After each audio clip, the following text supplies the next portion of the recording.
तो सौमित, रिलायंस के नतीजे इस बार कैसे रह सकते हैं? क्या कुछ अनुमान बता रहे हैं?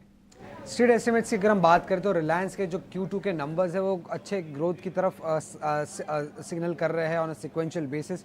अगर हम देखें तो रेवेन्यू करीब 10% हायर हो सकती है, कंसोलिडेटेड एबिटा 6% से ग्रो कर सकती है और नेट प्रॉफिट जो है वो करीब 11% हायर आने की एक्सपेक्टेशंस है। अब अगर सेगमेंट वाइज अगर हम बात करें तो रिटेल सेगमेंट में जो रेवेन्यू ग्रोथ है वो करीब 6% की एक्सपेक्टेशंस है और एबिटा जो ग्रोथ होगी रिटेल सेगमेंट की वो करीब 4.5 to 5% के आसपास आने की एक्सपेक्टेशंस है। O2C सेगमेंट जो है वहाँ की जो एबिटा है वो 5% ग्रो कर सकती है सिक्वेंशियल बेसिस पे और O2C जो कि गैस एक्सप्लोरेशन सेगमेंट जो है वहाँ पे सबसे हाईएस्ट ग्रोथ आने की एक्सपेक्टेशंस है, करीब 23% सिक्वेंशियल ग्रोथ आने की एक्सपेक्टेशंस है गैस एक्सप्लोरेशन बिजनेस में। अब O2C बिजनेस की अगर हम सबसे पहले बात करें तो वहाँ पे रिफाइनिंग स्ट्रेंथ थी सेकेंड क्वार्टर में, बट थोड़ा बहुत प्लांट शटडाउन के कारण जो नेगेटिव इम्पैक्ट आया था उसका और पेट्रोकेमिकल बिजनेस में जो मार्जिन थे वो भी थोड़े वीकर साइड पे थे, तो थोड़े बहुत जो पॉजिटिव्स थे उसको थोड़ा ऑफसेट कर रहे थे ये दो नेगेटिव पॉइंट्स जो थे। और इसीलिए अगर आप देखेंगे तो O2C सेगमेंट का जो रिफाइन एबिटा है वो सिर्फ 5% से ग्रो कर रहा है।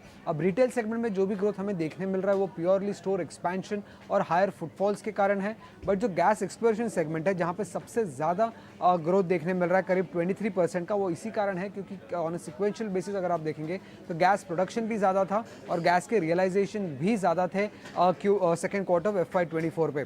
तो कुल मिला के अगर हम देखें तो O2C सेगमेंट में और रिटेल सेगमेंट में थोड़ा muted types of growth expected है, बट गैस एक्सप्लोरेशन सेगमेंट में स्ट्रॉन्ग ग्रोथ एक्सपेक्टेड है on a sequential basis. Swamit, एक और सवाल, जियो को लेकर क्या उम्मीद बाजार लगाकर चल रहा है?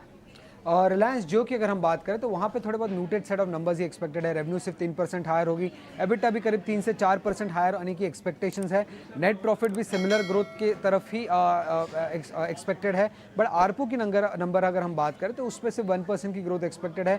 180.5 से लेके नंबर करीब 182.5 के आसपास आ सकता है।